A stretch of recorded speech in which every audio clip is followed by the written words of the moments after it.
J'étais pas à côté, mais elle a fait un pipé avant, donc... Voilà. Ouais. Mon activité en fait, se passe au sein du département des neurosciences cliniques ici sur l'hôpital de Nestlé.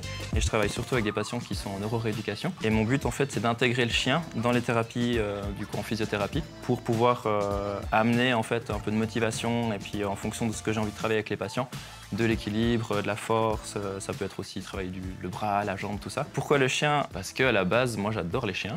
Et puis en fait, c'est le projet qui est venu après. Je me suis intéressé du coup à ce projet et puis finalement, je m'a fait confiance pour pouvoir l'amener sur le site du DNC. C'est un animal qui est vraiment super bien adapté, je trouve, sur le milieu hospitalier. Il est vraiment docile, il est vraiment chouette. Les gens en fait, ils ont toujours un peu de la sympathie envers les chiens.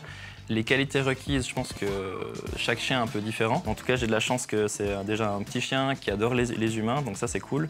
Comme vous pouvez voir, vraiment elle est assez à l'aise. On peut la manipuler sans souci, mais elle a aussi ses limites. Par contre, dès qu'on parle de croquettes et de nourriture, là, elle est au taquet, elle adore faire des tours, des ordres et tout.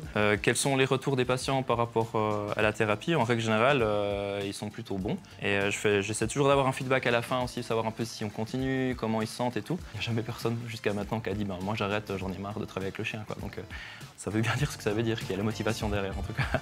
On a vraiment le sentiment de faire partie de sa vie, quoi.